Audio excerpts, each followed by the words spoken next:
자, 오늘도 우리에게 주시는 귀한 말씀을 통해서 주시는 기도 제목, 이 기도 제목은 오늘도 승리할 수 있기를 바랍니다. 자, 한번 따라 하시겠습니다. 환난을 이길 수 있는 순결한 믿음을 주시고 주님의 재림을 잘 준비하게 하소서. 아멘. 네, 오늘도 말씀과 기도로 시작하는 모든 영광의 성도들에게 하나님의 은혜와 평강이 있기를 바라고요. 무엇보다도 주님의 재림을 바라보며 일상생활 속에서 깨어서 기도하고 말씀으로 오늘도 승리할 수 있기를 주의 이름으로 축복합니다. 오늘 본문은요, 종말의 징조에 대해서 계속해서 예수님께서 우리에게 주시는 말씀입니다. 이 종말의 징조를 다른 사람이 아니라 예수님께서 직접 말씀해 주셨다는 것에 대해서 우리에게 큰 위로와 소망이 있어요. 물론 선지자들을 통해서, 사도들을 통해서 종말의 징조를 말하셨습니다.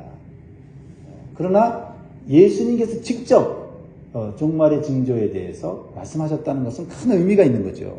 왜냐하면 이 세상을 직접 통치하시는 하나님의 아들이 전해주신 예언의 말씀이기 때문에 신뢰할 수 있다는 거죠. 또한 이 땅에 다시 오실 예수님께서 재림 전에 있을 종말의 징조를 말씀해 주셨기에 우리는 더욱 믿음을 갖게 되고 주님의 재림을 준비할 수 있게 되기 때문에 그렇습니다. 그래서 참 감사해요. 이 종말의 징조와 주님의 재림에 대해서 선지자나 사도들을 통해서 뿐만 아니라 예수님이 직접, 당사자가 직접 얘기해 주셔서 얼마나 감사한지 모르겠습니다. 오늘 본문은 이 세상의 사람들이 경험해 보지 못한 가장 큰 환난이 올 것을 말씀해 주고 계세요. 예언해 주고 계십니다. 주님이 하신 말씀이죠. 19절에 이는 그 날들이 환난의 날이 되겠습니다. 하나님께서 창조하신 시초부터 지금까지 이런 환난이 없었고 후에도 없으리라. 그래서 이 큰 환난을 우리는 보통 대환난이라고 얘기를 하죠. 이 대환난은 한 지역이나 한 나라 정도에 임하는 게 아니라 온 지구 전체에 임하는 큰 환난을 말하고 있는 거예요. 하나님의 첫 번째 심판이었던 물심판인 노아 홍수가 지구 전체에 영향을 준 것처럼 대환난은, 앞으로 다가올 대환난은 온 지구에 임하는 하나님의 심판이라는 것입니다. 그래서 이 대환난이 오면 아무도 피할 수가 없어요. 하지만 대환난을 잘 이길 수 있는 말씀을 예수님께서 미리 가르쳐 주셨다는 겁니다. 우리는 그 말씀을 붙잡아야 되는 거죠. 대환난이 온다는 것도 하나님의 말씀이지만 대환난을 잘 통과할 수 있는 말씀을 얘기해 주셨다. 할렐루야.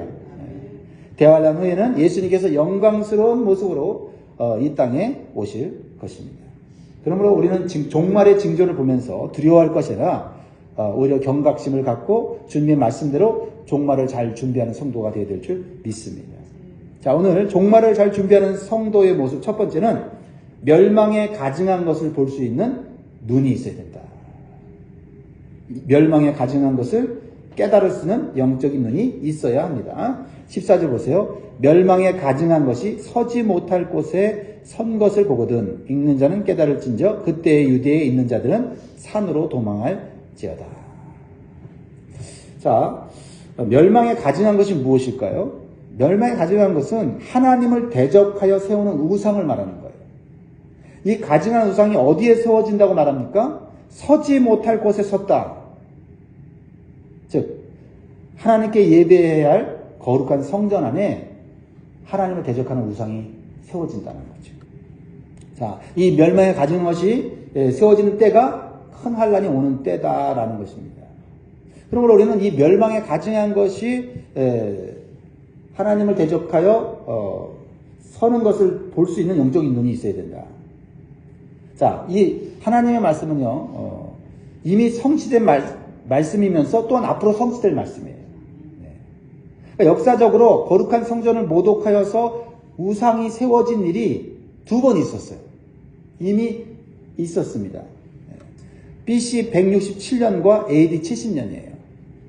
그러니까 첫 번째는 다니엘서에 예언된 것으로 BC 167년, 예수님 오시기 전이죠. 오시기 전에 다니엘을 통해서 예언된 것이 성취됐는데, 그때 시리아 왕이었던 안디오코스 4세 에피파니스가 이스라엘을 침공하여 예루살렘 성전에서 무슨 짓을 했냐면 제우스 신상을 세웠어요. 그리고 돼지고기를 제단에 바치면서 돼지 피를 뿌려서 하나님의 성전을 모독했습니다. 그리고 율법 준수를 금지시키고 성전 안에 모든 예배와 제사를 금지시켰던 그런 때가 있었습니다. 두 번째로는요, AD 70년에 예수님이 말씀하신 거죠. 예루살렘 성전이 돌 위에 하나도 남지 않겠다고 말씀하신 그때가 AD 70년인데 로마의 티토스 장군이 로마 군대를 이끌고 와서 예루살렘을 멸망시키고 성전을 파괴할 때 그 전에 더러운 우상을 그것에 세웠습니다. 자, 그러면 이제 앞으로 남은 이 예수님의 말씀이 우리에게는 어떻게 이루어질까요? 이 말씀이 상징하는 것이 무엇일까요? 먼저는 하나님을 노골적으로 대적하는 이 세상의 타락한 문화와 우상들과 악한 정책들이 멸망에 가증한 것이라고 우리가 볼 수 있어요. 그렇죠? 이 세상이 점점 어떻게 해요? 하나님을 대적하는 그러한 우상들과 그러한 사상들과 그러한 정책들이 지금 많이 세워지고 있지 않습니까? 그래서 우리가 그것으로 인해서 얼마나 많이 낙심하고 고통당하고 있습니까? 그리고 적극적으로 하나님의 교회와 성도들을 파괴하려는 악한 시도들이 많이 일어나고 있어요. 그리고 앞으로 하나님을 대적하여 일어날 적그리스도가 나타날 것이라고 성경은 말하고 있어요. 이 땅의 모든 사람들을 미혹하여서 우상 숭배하도록 강요하는 그러한 날이 오게 된다라는 겁니다. 결과적으로 적그리스도와 그의 추종자들이 기독교인들을 핍박하고 고통을 주는 그러한 날이 오게 될 거다라는 겁니다. 그러나 그러나가 중요해요. 그러나 우리는 두려워하지 말아야 합니다. 왜냐하면 이 적그리스도의 활동은 일시적인 것이고 예수 그리스도에 의해서 멸망당할 것이 또한 예언되어 있다라는 것입니다. 할렐루야. 최후 승리자는 예수 그리스도고 예수 그리스도를 믿는 자들이에요. 세상의 우상 앞에 적그리스도가 경제권을 가지고 어떠한 무기를 가지고 우리를 무릎 꿇게 한다 할지라도 우리가 예수 그리스도를 배반하지 않으면 우리는 최후의 승리자가 된다라는 겁니다. 그래서 데살로니가 후서 2장 8절 말씀을 꼭 기억하세요. 그때 불법한 자가 나타나느니 적그리스도입니다. 그때 불법한 자가 나타나느니 주 예수께서 그 입의 기운으로 그를 죽이시고 강림하여 나타나심으로 패하시리라. 아멘. 우리는 적그리스도를 보고 두려워할 것이 아니라 예수 그리스도를 보고 믿음을 갖고 소망을 품어야 될 줄 믿습니다. 그러므로 사랑하는 성도 여러분, 우리 성도들은 주님의 말씀을 믿고 세상의 어떤 우상 앞에도 절하지 말고 무릎 꿇지 말고 믿음을 지켜야 될 줄 믿습니다. 주 예수님께서 가까이 오실 때가 가까이 왔다는 것을 우리가 기억하고 더 신앙생활을 철저하게 하는 데 힘써야 될 줄 믿습니다. 두 번째로 종말을 잘 준비하는 성도의 모습은 세상에 대한 욕심을 내려놓을 수 있어야 돼요. 세상이 악해질수록 주님 오실 때가 가까웠다고 우리가 믿는다면 세상에 대한 미련을, 세상에 대한 사랑을, 물질에 대한 사랑을 더 내려놔야 돼요. 그래야만 그것 때문에 예수님을 우리가 놓치지 않습니다. 자, 15절 16절 보면 지붕 위에 있는 자는 내려가지도 말고 집에 있는 무엇을 가지러 들어가지도 말며 밭에 있는 자는 겉옷을 가지러 뒤로 돌이키지 말지어다. 이미 이것은 AD 70년에 일어난 사건이라고 했죠. 그렇지만 오늘날 우리에게 주시는 메시지가 있는 거죠. 지붕에 있는 자는 내려가지 말고 집에 있는 자는 무엇을 가지 말라고 했습니다. 그러면 무엇을 가지러 가는 겁니까? 세상의 물질이죠. 그리고 밭에 있는 자는 겉옷을 가지러 뒤로 돌이키지 말지어다. 다시 세상의 것을 향하여 돌아가지 말라는 것입니다. 이 대환란은 모든 사람에게 임하는 대환란입니다. 이러한 때 성도는 지혜롭고 영적인 선택이 중요하다. 선택. 주님의 경고의 말씀은요, 멸망하는 세상과 물질을 사랑함으로 귀한 생명을 잃지 말라는 거예요. 즉 구원의 기회를 놓치지 말라는 겁니다. 여러분, 구원의 기회를 놓쳤던 안타까운 사람이 나오죠. 구약에 누굽니까? 롯의 아내죠. 소돔과 고모라가 멸망할 때 하나님은 롯의 가정에게 구원의 길을 제시했어요. 이렇게 하나님은요, 하나님이 택한 자들에게 하나님께서는 구원의 길을 미리 열어놓으세요. 그런데 이 구원의 길을 들은 롯의 아내는 세상의 물질을 내려놓지 못하고요. 구원의 길로 나아가지 못하고 뒤를 돌아보므로 생명을 잃고 말았어요. 그것이 창세기 19장 26절에 한 구절로 이렇게 표현되어 있어요.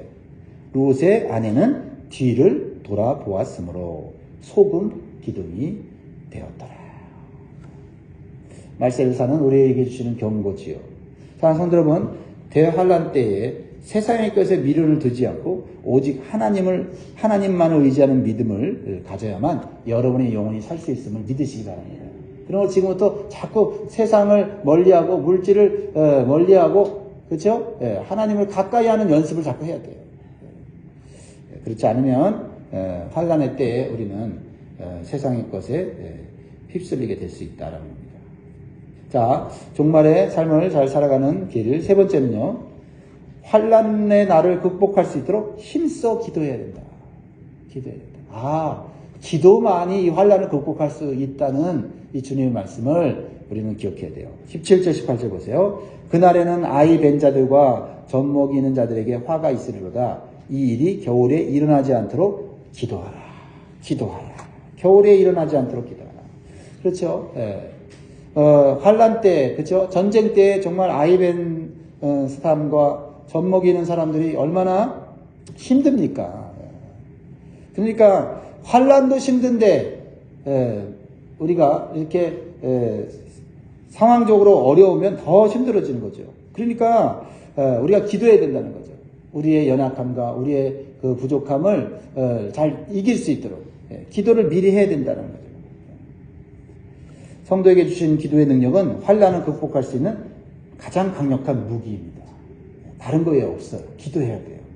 기도를 통해 영적으로 깨어 있어야 하고 기도를 통해 성령의 충만함을 받으면 환란으로부터 오는 두려움, 고통, 걱정, 근심을 다 이겨낼 수 있는 줄 믿습니다.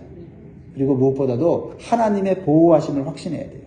하나님께서는 대환란 중에도 택하신 성도들을 배려하고 계심을 믿어야 됩니다. 구원받은 성도들을 하나님은 끝까지 책임져 주시는 것을 보게 돼요. 20절 같이 있습니다. 시작. 만일 주께서 그 날들을 감하지 아니하셨더라면 모든 육체가 구원을 얻지 못할 것이오늘 자기가 택하신 자들을 위하여 그 날들을 감하셨습니다. 그러니까 대환란 때는 믿는 자들도 감당하기가 쉽지가 않는데 우리가 믿음을 지키고 있으면 우리가 육체적으로 정신적으로 너무 힘들어서 감당하지 못한다 할지라도 믿음을 갖고 있으면 하나님께서 우리의 상황을 보시고 우리를 지켜주시고 보호하신다라는 겁니다. 사랑하는 성도 여러분, 대환란 속에서도 믿음을 지키는 성도들을 향해서 하나님은 적극적으로 보호하고 계심을 여러분 믿으시기 바라요. 대환란은요, 궁극적으로 불신자들을 위한 하나님의 심판의 과정이기 때문에 우리 택함을 받은 성도들은 기도하면서 하나님께 더 가까이 갈 수 있는 그런 기회를 삼아야 될 줄 믿습니다. 자, 네 번째로요, 우리가 무엇보다도 마음에 새겨야 될 것은 이 종말에 주신 주님의 말씀을 마음에 새겨야 되겠습니다. 특별히 우리의 영혼을 미혹하려고 하는 거짓 선지자들과 또한 그들의 사상을 우리는 조심해야 됩니다. 예수님께서 말씀하셨죠? 이 말세에 예수님의 이름으로 또 예수님을 가장하여 오는 거짓 그리스도인들, 거짓 그리스도와 거짓 선자들이 나타난다고 말씀하고 계십니다. 자, 미리 말씀해 주시는 것은 미리 준비하라는 거고, 우리가 그러한 그 유혹에 넘어지지 않게 되기를 원하는 주님의 사랑이에요. 자, 21절 그때 어떤 사람이 너에게 말하되 보라 그리스도가 여기 있다 보라 저기 있다 하여도 믿지 말라. 여러분, 한 가지 분명한 사실이 있어요. 어떤 사람이 내가 메시아다 그러면 메시아가 아닙니다. 왜냐면 예수님이 재림하실 때 우리는 메시아이신 예수 그리스도를 그때 알아보는 거예요. 그때 알아봐요. 예수 그리스도 오셨구나. 그러니까 지금 오셨다 그러면 가짜예요. 그리고 또 언제 주님 오신다 그러면 그것도 가짜예요. 예수님이 얼마나 정말 우리에게 좋은 지혜의 말씀 주셨는지 몰라요. 두 가지. 내가 메시아다. 내가 메시아로 왔다 그러면 그건 가짜다. 왜? 예수님은 재림할 때 알게 돼요. 그리고 언제 오신다. 라고 하면 그것도 가짜예요. 왜? 언제 오시는지 몰라요. 그러니까 이 두 가지만 확실히 갖고 있어도 이 마지막 때 영적으로 우리가 미혹당하지 않습니다.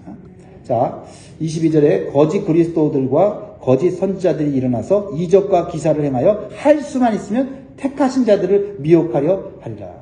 택하신 자들, 구원받은 자들까지도 이 밥으로 여긴다는 거죠. 그런데 우리가 주님의 말씀을 마음에 새기면 이긴다는 거죠. 왜요? 미리 주님이 우리에게 준비하도록 가르쳐 주셨어요. 그게 23절이에요. 보세요. 너희는 삼가라. 내가 모든 일을 너희에게 미리 말하였노라. 미리 말씀하셨대요. 어디에요? 하나님 말씀에, 성경에. 그럼 성경 열심히 읽고 그 말씀을 마음에 새겨야 되겠죠? 주님이 가르쳐 주셨다는 말이에요. 시험을 보는데 답을 미리 가르쳐 주는 선생님. 이거 문제입니다, 이거는. 그쵸? 학교에서 그랬다고 하는 그 선생님은 좋은 선생님이 아니에요. 근데 우리 인생에 있어서, 우리 종말에 있어서 예수님은 미리 시험의 답을 가르쳐 주시는 정말 은혜로운 분이시다. 얼마나 감사합니까? 그러니까 다른 한편으로는 가르쳐 주었는데도 미혹에 넘어질 사람들이 있음을 염려하시는 주님의 마음이에요.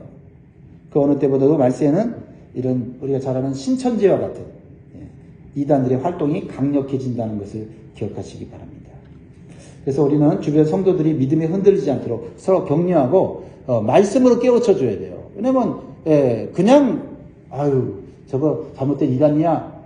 지금 이제 주님이 오실 때 가까웠어. 이렇게 하기 아니라 성경을 펴서 성경에 주님이 하신 말씀을 그대로 해야지 우리가 한 말보다는 주님이 직접 하신 말씀을 가르쳐 주는 게 중요해요. 그래서 주님의 말씀을 마음에 새길 수 있기를 바랍니다.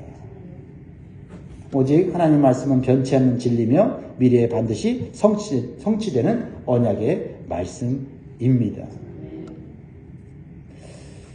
자, 이제 우리가 진정으로 바라봐야 할 것은 이제 종말의 징조가 아니에요. 종말의 징조에 대해서는 이미 알았어요.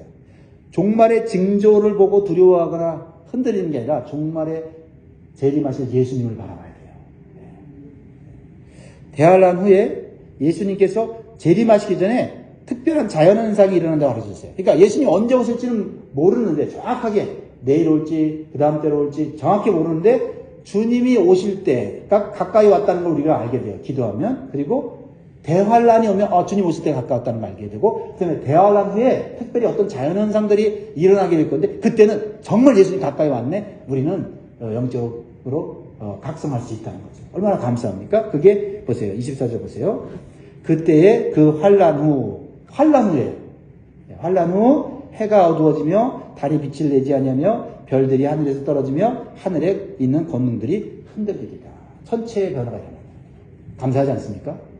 언제 주님이 오실지를 우리가 대충은 느낄 수 있고 알 수 있다는 거죠. 그러니까 우리가 믿음이 막 너무 지키기가 어렵고 곧 육체적으로 고통스러워 그럴 때 막 그런 현상이 일어나면 조금만 참으면 되겠네. 얼마나 감사합니까? 그렇죠? 얼마나 감사해요. 해와 달과 별에게 이상한 현상이 일어날 것이다. 그러므로 환란을 잘 통과하는 성도들은 예수님께서 이 땅의 재림을 기쁨으로 맞이할 수 있도록 이렇게 은혜의 말씀을 허락해 주셨다라는 것입니다. 자, 그러면 예수님 어떤 모습으로 오십니까? 예수님께서 하늘에서 재림하실 것을 말씀하고 계세요. 26절, 27절 보세요. 26절. 그때여죠. 환란 후에 그 다음에 천체의 변화가 일어났을 때, 그렇죠?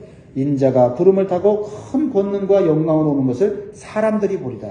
사람들이 보리라. 또 그때에 그가 천사들을 보내어 자기가 택하신 자들을 땅끝으로부터 하늘끝까지 사방에서 모리라. 천사들이 주님이 재림하실 때 온 지구상에 있는 예수 믿는 자들, 신실하게 주님의 믿음을 지킨 자들을 모아주신다. 그때 여러분의 이름이 있기를 주의 이름으로 축복합니다. 할렐루야. 네. 자, 오늘 이 말씀을 우리가 들었기 때문에 우리는 그런 소망과 믿음을 가질 수가 있어요. 자, 근데 여기서 보면 예수님께서 큰 권능과 영광으로 다시 오시는 것을 소수의 사람들만 보는 게 아니라 모든 사람들이 본다는 거예요. 예수 믿는 사람도 보지만 예수님 대적하고 예수님이 어디 있어? 또 예수님은 인간에 불과해. 예수님은 구원자가 아니야. 그냥 이스라엘 나라의 한 정치 선동가야. 막 하면서 막말을 했던 사람들이 얼마나 당황을 하겠습니까? 자, 예수님께서 이 땅에 초림하실 때는 초라한 마국간에 매우 소수의 사람들만 조용히 알리시고 오셨죠. 그런데 재림 때는 모든 사람들이 볼 수 있는 방식으로 오는 거예요.